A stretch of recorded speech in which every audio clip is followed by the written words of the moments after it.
Hello and welcome to Season of War. Rich and I are back on the channel today with another Age of Sigmar matchup. As normal, bringing you a matchup chosen by our premium members. So those premium members support the channel, help make everything possible. So if you want to see us keep making battle reports and help us grow as a channel, that's the best way to do it. So we really appreciate any support we get through there. But as I said, the premium members did choose this matchup, and actually it was probably the closest vote we've ever had for one of our matchups. Yeah, it was tight. There were three options that were like literally all within one vote of each other. Yeah. And then just barely this list squeaked it out, but obviously we'll get into the list in the moment. Yeah, I thought for sure the Fangs Lumineth rematch was going to be there, but just barely squeaked out. People love the big dinos. Yeah, so makes sense. A little bit of a different matchup today, but obviously lots more games in the future, so I'm sure we'll play all those matchups sometime. Yeah, for sure. But let's just jump right into things. Rich, do you want to take us through the realm and mission? Yeah. So we're playing Starstrike. So most of you probably know, beginning of 2, the 1 star comes into the in between us, either 1, 2, or 3, and then in the beginning of 3, it's both of our sides. Same thing, 1, 2, and 3. Yeah. So no objectives at the start of the game, but yeah, kind of slow burn. Always interesting because you score more as it goes on. So it's one of those ones where, it's maybe not the hugest to go right away and start to, try to get points. It's more of a waiting game. More of an attrition battle too. Yeah. But we can't wait too much when you're playing against Seraphon because they'll just sit there shooting at you all day. Yes, and they're good at that. Yeah. And then we're in Shyish. So not too much relevant. Everything is nullification. And then there's a 6-up ward save for a CP. Yeah. And then I wouldn't use that even if I could. No, CP are so, there's so many more better things at least in my book, and then you clearly can't. So Cool. Well then, talking about attrition, let's just jump right into lists. For me, I'm running Mortis Praetorians again. Not necessarily my favorite build, but this is one of the more classic builds right now with OBR. Mm-hmm. And I just finished painting up another 40 Mortex, so I've 80 Mortex on the table for the first time, so that's super exciting. As always, we're continuing to work on new units and armies and that kind of thing for the channel. As always, grabbing all our stuff from X Planet, so shout out to those guys for helping us find the models we need during these times where shipping and everything is delayed and tough. So always appreciate being able to get our hands on kind of the models we want. Yep. So I have, as I mentioned, a big 40 block with spears of Mortec Guard, and then a 30 and a 10 with swords. Otherwise, I have Katakros. I have only one catapult because they're too polarized and they're too stressful for me to use more than one. Yeah. But really, I just wanted to throw Mordas in just to get them on the table again, give them another chance. They are good against Seraphon and like Skaven, and especially because I'm playing Coalesce, so my skinks aren't going to be 10 bravery, so that, the horde shot could be devastating with like 3 catapults. And just even one, though, is a big threat. Yeah. And can do a chunk of damage, so something to worry about. Otherwise, though, my last hero is just the Bone Shaper, who has to take my artifact for the sub-faction, which is not relevant at all for him, but we'll see what happens. But yeah, no battalions or anything, no endless spells, so that's it for me. Yep, cool. Yeah, so I'm running obviously something different here, just a bunch of big dinos. So I am in Thunder Lizards, as you do with this. So I'm running, for heroes, I have Croak, a Star Priest, a Skink Priest, and then I'm running the Engine of the Gods. So trying that out. I've watched Caleb Hastings and a lot of other people like running that type of thing, and it's awesome. So we're gonna see if I can summon some Saurus Warriors, and so it allows him to double tap, and then the Bastillodon can also double tap. And that's a big dangerous shooting one. Thunder Lizards, he's got to be near the land to get the 3/6. Yes, and then for battle line I have a unit of 10, a unit of 10 Skinks, and then a unit of 40. So all of them are gonna have the daggers and shields. So in Coalesce, I sometimes don't run the Moonstone Clubs, just a little more defensive. Yeah. And then you're usually going to be giving the Skink Priest buff to them, so can get them on a good save. And then I have a Staggy, a Basti, and the Bound Burning Head, and 5 Chameleon Skinks in reserve. And then one single Salamander. And one single Salamander, which is part of the battalion. So the battalion is the 3 dinos, and the Salamander, Cool. So it either lets me be Swift, which is run, shoot, run, charge, or Savage, which is +1 to melee attacks. Nice. So very useful. Yeah, it is. And then I ended up being 8 drops, so actually just is even low for me. But, low for Seraphon. But I only have 7 units, so even without a battalion, I outdropped you here. Yep. And then as normal, we did choose auxiliary objectives today. The 2 I chose were Defender. You're not teleporting here, so you're not nearly as mobile, but you do have the camo stinks. I'm going to try and keep you out of my territory. We'll see. It'll be a fun one. Let's see if the shield wall can hold up, keep you in your zone. Yep. And then the second one I chose is Assassinate, so you have to choose one of your heroes for me to kill. It's going to be Croak for sure. All right. Want to kill him anyways. Yeah. So, what were your two? So my two are going to be prized possession. I'm going to put onto the engine because it's just insane. So I didn't mention earlier, but he has a cloak of feathers. So because I have a battalion, I can put the other shooting one on a different hero. So he's -1 to hit, and then as well the -1 damage. So Nice. 14 wounds on them is just insane. Nice. And then I took the bait on my single salamander. Cool. He's just going to be a little missile that All right. goes Sounds up. good. Well, I'll try and see if I can deny you that one for a couple turns. Yeah, exactly. But otherwise, that's pretty much it getting into the game. So I did, again, outdrop you here, and I am going to have choice of how the game starts. Yeah. So I think I'm going to take first turn here, get my buffs up with Katakros, give everything +1 save, hopefully let me tank your shooting a little easier, Yep. and see if I can't kill me some stinks. But, Interesting. yeah, we'll jump into round 1 with OBR going first.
All right, so turn 1 with OBR. Wanted to get my buff up, help me tank some of your damage, as well as start trying to take some board presence in a position where I want to be able to take middle objectives, as well as even push for yours or threaten them, as well as still being within ranges of being able to protect mine and get to them.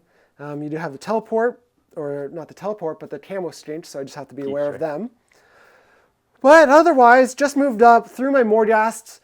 Hoped for a long bomb 12 charge, but they do charge on 3d6, so I had a decent chance at it. Didn't get it though, so they're just sitting out there. That's fine. Kind of wanted to present a threat that you have to deal with, but you're going to be able to deal with them pretty easily now. But they are on +1 save. Yeah. And -1 the Basilodon from Katakros. Yep, Just exactly.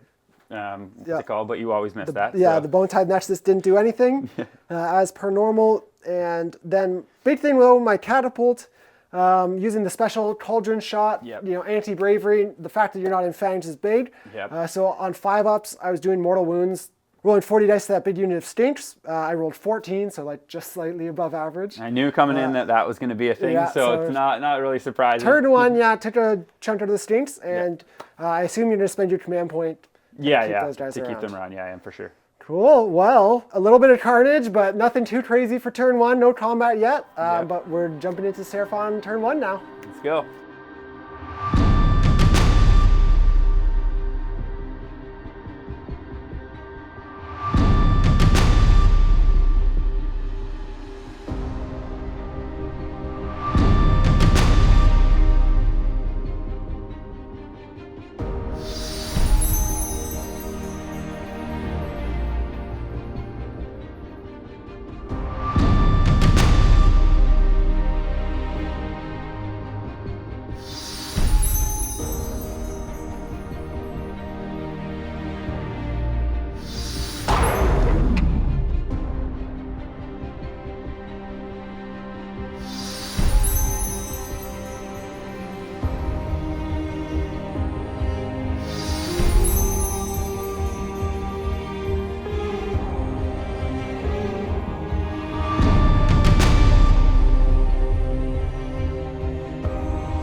All right, back. Not the best turn, but we'll see. Definitely went a little bit at Katakros. I kind of was hoping on the engine. I wanted to just see kind of what it did. To be honest, I wanted to summon some Source Warriors, so I was like, yeah, I'm going to go for it. The first one was awesome, so I got the 3d6, D3 mortals to all 3 units within 12. Yeah. So, you know, did that, and then I chose to do it again just at the end of my turn, just trying to get the summon again, but then I rolled the one that heals. So even thinking, you know, being able to do a mortal to them, but I probably should have double shot the Bastiladon just to finish off that last Harbinger. Tough. These guys we're playing these as Wildwood, so they're all out of line of sight. I'm trying to maybe. Now you wonder if you gave yourself fly on one of the units. Yeah, I gave myself fly in here to try to. I thought I was going to be mucked up in here, but I actually ended up getting everything within the Burning Head, so everything was rerolling 1s. Yeah. But unless you're doing like more than 6 wounds to something, it's almost not worth it because of what I'm healing back. Yeah, and I forgot about the Bone Shaper too. I knew you could heal 3, but even then, I needed to do more. Or I need to be able to get into Katakros. So just, you know, mistakes for sure on my behalf. But I'm trying to look at what else I could have done. It's more just kind of waiting. Yeah, and you only had enough CP. You wanted to save 1, so you only double shot or double activated your engine. Yeah. Didn't double shoot the Bastiladon. Yeah. I should have done that just to finish him off. Yeah. Because if I don't get turned here, he's going to still be able to do a bunch of damage. I spread both my 10 skinks out to the sides, seeing where the star is going to be. You know, that's going to be kind of the big part of it. Yes, sir. But yeah, I guess we can just go. Let's see where the star comes down in the center first, if you want to roll that. So we'll do 1 over here. And 6 over here, okay. So 1, it is over so it here. does come down over here. Yep. So it'll be center line. We'll throw that marker down afterwards. Nice. Right by those 40 those Mortex. They're loving it. Just love it. And then we will have roll for priority. Yep. 6. 3. Keeping it. There you go. Yeah, for sure. With that, jumping right into Bonereapers turn 2.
All right, so big turn 2 here for OBR, trying to get rid of all your storing units and really maintain that body advantage. Successfully done. Yeah, so obviously went over here with that Mortek and the Mordas, who was beautifully alive, healed 2 wounds from him as well, or 3 wounds off of him. So he's a little healthier. Move this unit of Mortek into those strengths, Katakros into the big block. They all did work. Yeah. You know, the +1 hit being huge. The fact that this stuff over here is still within Katakros' 36-inch range ridiculous. is wild. Killed one of them just so you could pile in that like half inch to get in the 36. Yeah, so obviously that's a huge bubble, but if you Yeah. do enough wounds, you know, you can knock that down. But you have a lot of threats to deal with now, and have to think about storing. Yeah, just coming in. Mortec are good. Like we know what Mortec do. We know they're great. Just against this kind of build, it's really good as well. Yeah. Getting rid of my bodies. Yeah, I didn't really think about the kind of body advantage matchup. In this, again, my first time playing this many Mortec, but it feels good realizing how much of an advantage it is. So. Yeah, it's nice. And that's always what Thunder Lizards I find. This is only my second time running them, but I know just body wise, last time I didn't even have the 40 block, so even just having them, they get kind of pinpointed first, and then Now you did make them immune to battle shock, so the last 10 are still sticking around, but. See what they can do. I don't know. It depends what the stars come, but I just want to just smash in with the dinos now. Obviously, just see if I can kill Katakros and start slowly chipping away, play for that late game. Seraphon loves turn 5, so. Yes. Well, with that, jumping into Seraphon turn 2.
All right, so back from Seraphon turn, just pretty successful Dino Strike.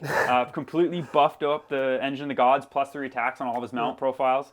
He went in, smashed. I did, I think, 2 wounds on each of the charges with mortals, but... Yes. So they both dealt damage on the charge. Yes. He didn't smash as much in combat, though. He should have, but he didn't. Yeah, like 5 attacks, 8 attacks on his profile. So I don't think he got 1 damage through. No, he rolled 3 1s of the 5 on his 4 damage horns, and then you're on a 3 up. I didn't fail 1 armor save. Again, 3 up after the rend. You rolled all 4s and 5s. It's just, you know, those things happen. And then the normal Stagadon went in and did like 6 damage or something just because, you know, you rolled a 1 or a 2 here and there. Yeah, exactly. So that stuff happens. I was able to keep him into reroll ones from the Burning Head. Bastiladon didn't really do much again, just because it's hard with only one rend. Yeah. I don't have the Mortals and the 2 rend. Like that's the type of thing that against Mortec and these types of lists. Yeah, when you're a 3 up, or sorry, Katakros is a 2. 2. The rest are a 3. Like it's Yeah. hard to chew through them with only rend 1. Yeah, which a different story for like Fangs or you know what I mean, high Yeah. a lot of Mortals or high rend. That's kind of needed. But anyways, it was good. I got it. I think he's what 8 or 15 wounds. He's 15 taken. wounds on him. So Worth noting too, you only did 12 exactly by the time he got to activate. yeah, So if Lucky, you had actually. done one more wound, actually I saved one from your charges, Yeah. impact hits. Yeah. If I hadn't have saved that wound, I would have been attacking on my full profile, done way more damage back to, so as I'm Katakros, sad there. when he takes 13, that's Yeah, the number. yeah, he, exactly. He can go off. But either way, I'm pretty much just waiting for the Comet in turn 3. Hope I was playing for, getting turn here. And you were you double activated the engine, just trying to go for that summoning because you Yeah. just need bodies. Exactly, and at I rolled this point. I rolled a 12, obviously. So I needed one more for a Yeah. summon. So. But you did a few Stellar cute Tempest mortals. on the 30 Yeah. block, so that was good. And now if I get turned, I can hit him again with that. And, kind of take part of this. I'm kind of going on this part of the board now, trying to just hope the Comets come this way, because it's the Well, we're about to Mortec are see. just- So yeah, I start guess around we 3. can Do you want to roll. roll yours? Yeah, So one I'll on do that end. same one on this end, yeah. So I need a hide number here. Oh, that's bad. So it's Not coming down good. right over there. So Ridge rolled 1. So Yeah. that side here, you can toss this one down there. Yeah. And then I'll roll also. That's a 6. So mine's coming down over here. Okay. So you can come get mine if you want. I haven't dropped my Chameleon Skinks down yet. That's very so- true. So Yeah, I really needed that one to be on this side. Just, after losing the bodies and just Mortec Guard, we were just chatting like how good. They're like the best battle line. They're so good. Yeah. It's like when you're playing OBR, it's like, what do you want? Either another catapult? No, you just want more Mortec. Just always take more Mortec. Here looking like I was stringing out to really be prepared for the objectives to land anywhere. So my Mortec, strings worked perfectly. Where I'm already on that one, I'm already on this one. Like even your 5 chameleons, they don't have to make a charge, and they're not taking that objective. I'm So. actually to try to kill that. Yeah. Kill Katakros. And then it's priority. Yes, so this one even more so. Yep. Just as long as Jordan doesn't roll another 6. It's a 2. 3! All you. Got a chance. Yeah, All I got to right. go here, so. Taking the turn for Seraphon, Yeah. going into top of round 3.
All right, back, and yeah, I don't know. Just once you get going into this, it's like you're really in the gutter, and then it's like you have a couple shots, you make a couple things happen. Oh yeah. You know, killed Katakros in the hero phase, just barely. Some crazy things happening. That literally was the difference, because if he survived, you wouldn't have been able to move. Yep. And I would have had to retreat, and I wouldn't have been able to do turn swift, do run and shoot. And you did a ton of damage. Exactly, yeah. The biggest thing was the Star Priest is the one that actually finished him off with the Arcane Bolt. Because Crow couldn't. Star Priest rolled a 10. He's rolled a 5+ on all of his CP, so the Star Priest is the man of the match so far. But yeah, I rolled a big 10 over here, charged the Stygian, did 6 damage there. The Bastiladon actually went off and did quite a bit of damage, so... once the comet came down here, I realized I was going to essentially first part of the plan was going this way, but then we realized that to be in the game, I need to take these points. Yeah, you have to take 2 objectives. Yes. You can leave me with 1, but if you do take these turn 4 and turn 5 and can deny me, bid for storing. Then exactly, it'll be 8 and 10, so 18 points essentially because it's the battle round, So I wasn't actually able to get anything here. I dropped the camos down, shot more in, but I left 1 model, so I tagged it and claimed it. Exactly, yeah. So exactly, playing for turn 4 and 5 now, and just hoping that I don't get smashed back here. But yeah. Before that, we do have my turn 3, so we'll jump into that right now. Sounds good. OBR.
All right, so bottom of round 3, finishing up OBR turn, and was already sitting on all the objectives. Yeah. So really just trying to consolidate as much as I can and make sure that I can store them for as long as possible. I retreated my Mortec out, hid them in the middle of the wildwood, so you can't shoot them, and they also have cover. But I mean, you can do some fly tricks. Yeah. With Crow, so you can still see them and shoot. Yeah. But it forces you to spend the command points at least to do that. For the Bastiladon, if I did, yeah. Yeah, otherwise I had my catapult, did a great job finishing off those stinks. This one catapult is has been more reliable than every other catapult I ran, even when I run like 2 or 3. Yeah. So I am in love. That's the trick. You only run 1, Jordan. Yeah, That's what you do. My Mordas, though, on his 3d6 charge, rolled a 4, so I was hoping to go in, kill your camos, not have to worry about them. Yeah. But I do have this objective. I have 6-7 bodies on it still. No way you're teleporting and taking that. Even turn 5 if I picked them up. Unless you somehow kill that unit. But in also having to take those is very difficult. Yep. And while the Mordas failed his charge, I actually charged the Crawler in here after retreating the Mortec out, just to tag this guy so he's not going into those Mortec again, right? Because doing a ton of damage. And we slapped each other. None of us actually did any wounds through in that combat. Yes, how he didn't do a wound through is insane. But threes and threes. You can't not always reliable. No, not at all. Yep, but that's going to be it. And we jump into priority again, going into round 4. Yep. Now, I scored 9 points on this turn, and I've already scored 2 from in round 2. So store them all here. Huge 9 points. I'm up 11-0. So let's roll priority here and see where we're going. Yep. 4. And that's a 1. All right, so here. So I'm just going to take the turn, looking at the board here right now. I can just retreat this thing out, even if it doesn't shoot. Yeah. The fact that I already have these objectives means that I'm scoring 4, 8, 12 points, putting me at 23. Definitely not touchable. Which is beyond what you're able to get by the end of the game, unless you somehow took all 3 points next turn. Exactly. Which is impossible, like you said. It is impossible, just the situation you can retreat there. Yeah. If I could have got both of these, just with this battle plan, it's just so important that you're not always out of it, because turn 4 and turn 5, if I got just these two, that's 18 points. You know what I mean? Like, it's worth so much more in turn 4, so it would be 23-18, so you would have to score this round 5. So we did the math. But because I win priority, I'm going to sit all this stuff on here. Yeah, for sure. This stuff you still have to come deal with. Yeah. So it's nearly impossible. I'd say it's impossible. It is impossible, yeah. Even if I was to win there, it would be very, very difficult, and, you know, either way. But, yeah. Yeah, that's a tough one. Puts you in, tough spot, but actually you made a lot more of a game of it than we were thinking. I was super surprised with some of the, using the engine and using the Staggy just kind of going this way, and they can actually do a lot of damage, combined with, if you can get Stellar Tempest, like the Bastiladon can, hit. It's a lot of damage. It's swingy. And like we were talking about just with the Mortec, they're very good against -1 damage. Like, they aren't affected by the Coalesce thing. Yep. They're just awesome. Yeah, so many bodies. I just can't. I don't do enough mortals and don't have enough rend. Now, as soon as Katakros died, you were chewing through the Mortec pretty quickly. Yeah. But man, if you didn't kill him there, that would have ended the game at that point. For sure. If he kept you tied up in combat. Yeah. Even here, still not quite enough, but. It was definitely a good game.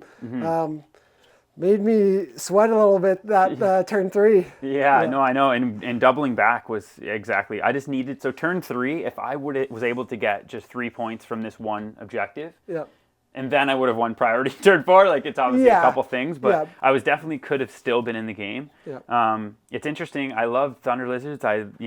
I play tons of Fangs, but I really do love Thunder Lizards, and I love Kodos Claw as well. I just need more Knights to be able to have some viable lists there. You need to get some of the big T-Rexes on the table sometime. You have before. The Carnosaur, once or twice. And the Carnosaur is actually okay in this as well, because you can get +1 to his mounts and all that good stuff. Just doesn't have a skink keyword. Yeah, those are just the cool models. Yeah, they are. I mean, not that these aren't, but they are cool. I have a bunch of Saurus too, so eventually we will do a Kodos Claw. Like, I'm gonna eventually get them painted up. Yeah, and I've ran them in a couple Dracothian and a few other things, but that's the story of the day. Everyone wanted to see the dinos, which everyone always does, but I think OBR is a good not counter, but a very good option against matchup. them. I mean, that's what they want.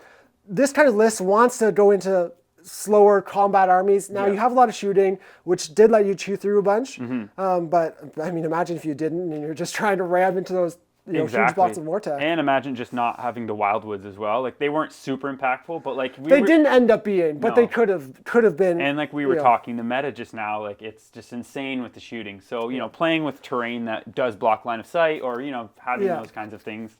Now, with the rumors of like AOS 3.0 coming, one thing I personally would, just as a aside, I'd love to see them adjust the terrain rules, moving, how it, moving interacts with terrain.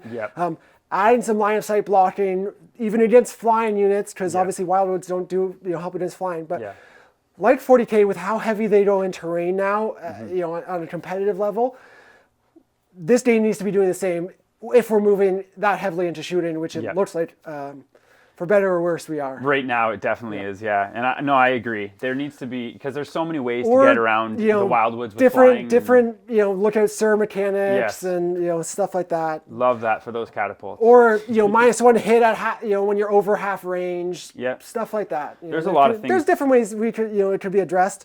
But I think it is something that needs to be addressed. Terrain even more, not even just for the shooting and stuff, but just how many just gimmicky, dumb little things with terrain. They just need to clean the rules here, up. You can teleport camo stains. You can deep strike onto a building with something that has fly and then charge 0 inches off of it. Just so many dumb things they could clean up. So, it would be great to see that kind of thing cleaned up. But here, obviously, had fun with the Mortec. Great getting 80 on the table for the first time. And, in a matchup where, they were able to do some work. And we saw how effective you just stringing out for the zoning can be is huge. Now, actually, having played the spears, I don't think the spears are necessarily a great pick unless you plan on keeping them in a big block and you're able to. String them out too much. As soon as you do that, it's like, okay, swords are just better because the volume of attacks isn't as relevant. I think they always might be better because you're constantly doing, because you can still get shield wall when you're stringed out. Like that's what a lot of people don't know that. But if you play OBR, then you obviously do. But they look cool. Who cares? You know, for sure. No big deal for us right now. But good little win here for OBR. Yeah. And then just to go over auxiliaries real quickly, for me, Defender and Assassinate, you have a guy in mid territory. Good chance I don't kill him and you can stay there. You would just leave him in there, to deny me that if you can't get the win. And I reasonably am not going to kill him. No. Maybe I'd try and get him with a bunch of more tech this turn, but knowing in a tournament, unlikely. If you knew that you had the win, then you could possibly do something about it. But you're right. Well, in this case, where I won priority, I know I hold all the objectives, and I could then go for that. But I don't think I reliably kill him, and then Assassinate didn't kill Croak at all, so I don't score either of my secondaries. No, so this would actually be 16-4 because I got both mine. So you're not going to be able to kill the engine. He's just insane with the -1 to hit. And then my bait target died turn whatever too. And didn't actually talk about that at the time, on camera, but the catapult again did amazing work that turn too. 10 wounds. I didn't expect, I was like, I'll just, maybe kill the stage, force a battle shock, or force you to spend a CP. But got 2 through. Yeah, that was awesome. So you run 1 catapult, it does well. I know, it's wild, but it is what it is. And I guess that's all for today. So just want to end by saying a big thank you to everyone for watching. Hope you enjoyed this match. And again, if you want to support the channel, the best way is to join our premium membership. It really helps us be able to make these battle reports, and not only make them, but improve the channel. And it'll really allow us to keep putting out content and ramp up and all that stuff. So we really appreciate all this help and support, because we want to keep doing this as long as you guys want to keep watching games. So absolutely, definitely appreciate all the support. But that's it for today. We'll see you guys again soon.